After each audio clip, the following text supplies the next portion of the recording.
Do you need to add a phone number field to Salesforce? Well, you found the right video. Let's dive right in. If you want to follow along, you'll need to log into your own org, and from the home page, let's click into the gear icon near the top right and then into Setup.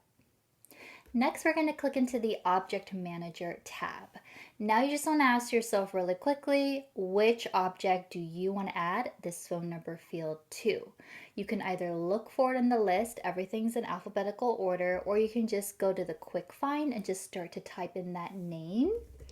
So for me, I'm going to add it to the contact object.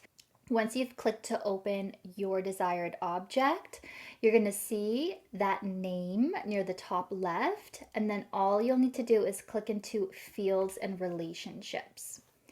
Next, within this section, click into the New button, and then within step 1, we're going to scroll down its alphabetical order, and then just select Phone, scroll back up, click Next. Within step 2, you're going to need to give this a name. So I'm going to say this is personal mobile. When you click away, the field name is going to be automatically inputted. Description is just for your other internal admins. Help text is what your end users are going to see. And just leave the others as is. Then we're going to click Next when you're ready.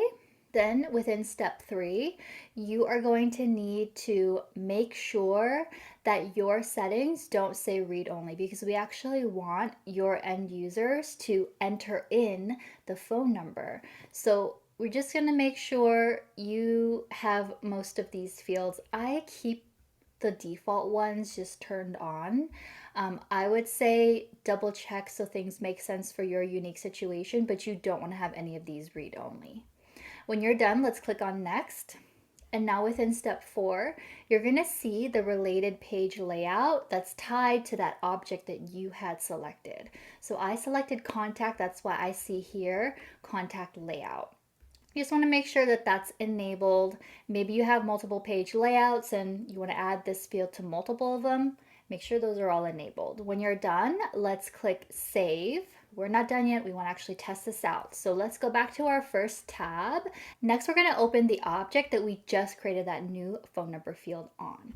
But wait, before we continue, don't forget to give this video a thumbs up if you enjoyed it. Hit that subscribe button and turn on that bell to not miss a single CPQ quote to cash video. Let's keep going.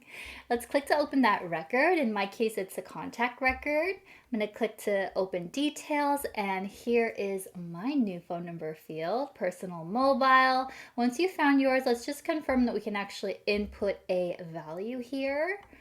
And I trust that you were able to enter in your new phone number field. Do you want to learn more? Take a look at the 2 helpful video tutorials below.